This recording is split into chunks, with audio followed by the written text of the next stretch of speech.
So today we're going to be doing a word problem routine that involves us acting out a problem to make sense of it.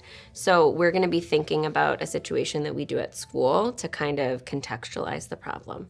So did anyone go to culture night this year? You didn't go? I thought you, okay.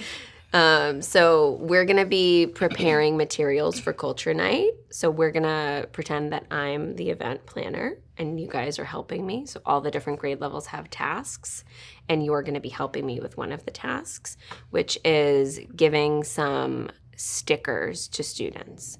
So I'm going to show you a problem up on here. So we have some stickers and need to put them on 4 plates. How many stickers should we put on each plate?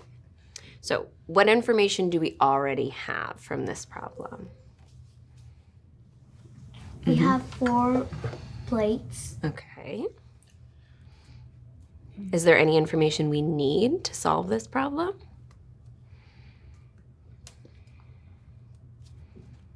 What do you think? We need to put them on 4 plates. Okay. What were you going to say? So we don't know how many stickers are in all in total, so. Does anyone agree? Do we know the total number of stickers? No. No, it says some stickers. So I agree. We need to figure out how many stickers are there in all. And that's information I'm going to give you. So I'm going to change the problem. So we don't have some stickers. We have 24 stickers and need to put them on 4 plates. Something else that's important, so I'm thinking about culture night, is the plates all need to have the same amount of stickers because that's fair. So we have 24 stickers and need to put them on 4 plates. How many stickers should we put on each plate? So this is when we're going to act it out. We're going to do some math because we're not just going to know the answer. We're going to do some math. Does someone want to volunteer to help with the problem? Okay.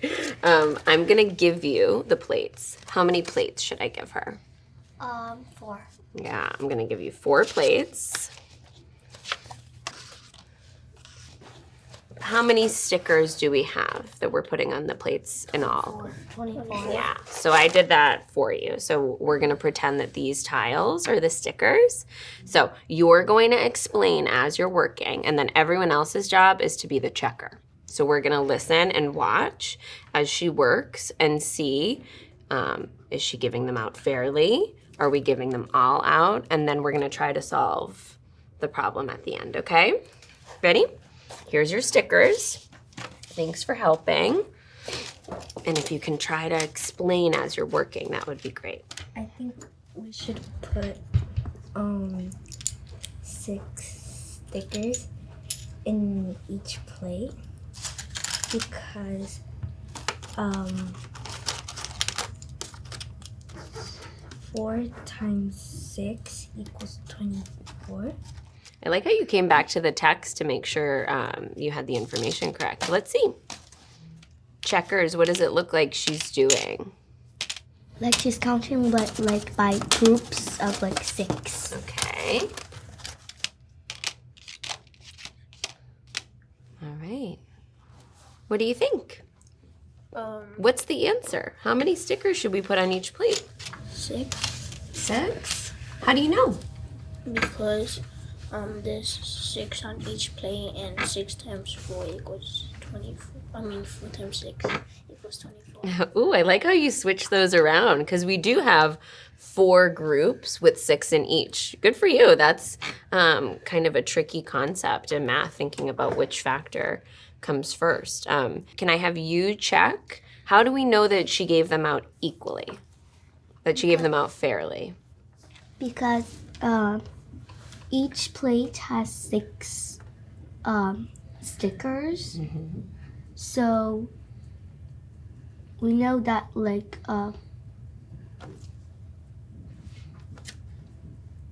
can do a strategy. We can do 6 plus 6 equals 12, and 6 plus 6 equals 12. That will equal 24. Yeah, so you're thinking of another way to check would be using repeated addition. So like 1, 2, 3, 4, 5, 6 here plus 6 here is 12.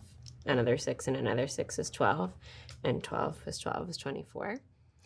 The students had an opportunity after we acted out the problem to look at some equations and decide whether or not a multiplication or division equation matched the problem. So we had 24 times 4 versus 24 divided by 4. So students held up a card to kind of cast their vote. And that was interesting to see whether or not students, picked the right choice. To make sense of it. All right, ready, set, show me. A or B? All right, so I have some people chose B and some people chose A. Do you want to explain why you chose A? I chose A because I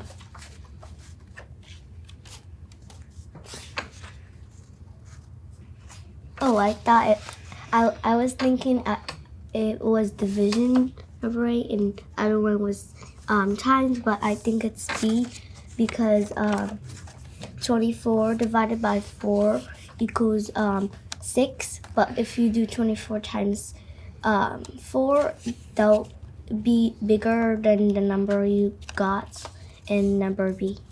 Okay. Why can't it be A? 24 times 4 equals something. Will that help us to figure out how many stickers we should put on each plate? Why not? Because if you did 24 times 4, it would be a higher number than 6, so you would have to do B. So if we were to do 24 times 4, that would be like having 24 plates with 4 stickers on each plate.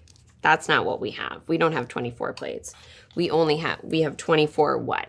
Stickers. Okay, so now that we're in agreement that it's letter B, I want to write the equation up here with some labels.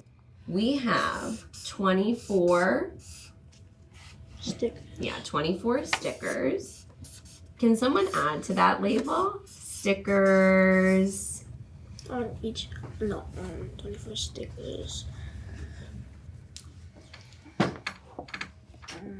This is a word I heard before. I heard you were gonna say on each plate, but that's not what it is. The 24 stickers is the what? You can phone a friend if you're stuck. In total? Yeah, so I think that's important because if we're talking about stickers, we want to be as specific as possible. So 24 stickers total. Divided by what? 4. Divided by 4. For what? 4 plates. Good. Divided by 4 plates. Equals 6 stickers in each plate. 6 stickers on each plate. All right, excellent. Are you ready to try another one? Yes. Okay. Next, students worked on a second equal groups problem. So we went through the same process, this time just in partnership. So they built the problem together using the plates and the tiles. They went to their worksheets and wrote equations and sentences to match the story. And then they were given an opportunity to look at some more choices and decide which equation matched the scenario. After the students finished with the second problem, we took some time to look at the first 2 problems. So we looked at some handouts on the table and talked about how the problems were similar and different. How are these problems the same?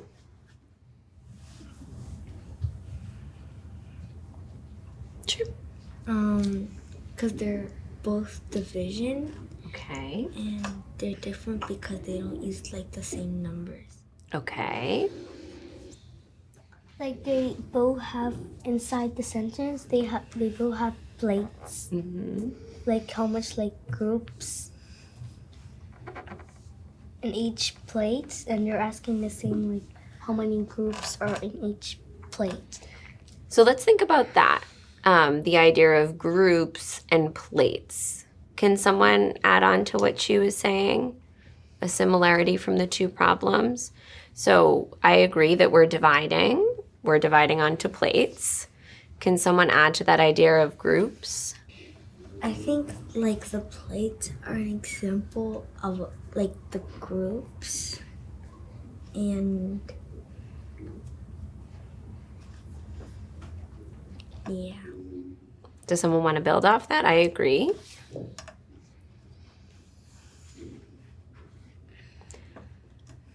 What kind of groups were we making in both problems? And so there's something in both of the word problems that's really important. Equal groups? Yeah, they had to be equal groups, right? I couldn't give you 10 stickers and then give you 2 stickers. They had to be equal groups. I'm going to show you a new problem. I'll read it for us. We have 65 cookies and need to make 5 plates of cookies. Each plate needs the same number of cookies. How many cookies should we put on each plate?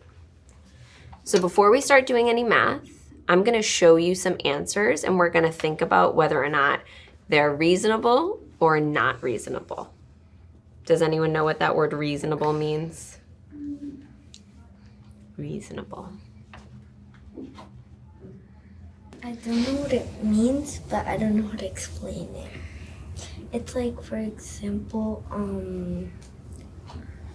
you ask me like 2 times 2, and then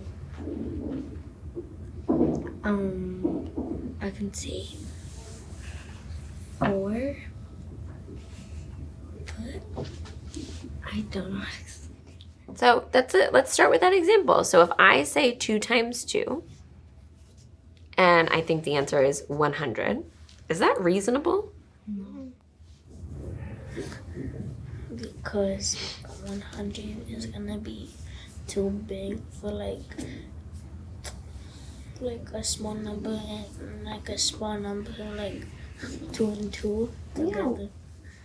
Good. 100 is way too big. What about 5? Is that reasonable for 2 times 2 if I don't know my facts yet? Yeah. 5 is reasonable, even though it's incorrect, because it's close enough. So I'm going to give everyone 2 cards that say reasonable or not reasonable. We're going to look at a few answers together to this problem about the cookies. And then when I tell you to, you're going to show me your answer. So why don't you pick up the 2 cards, and we're going to look at the first choice together.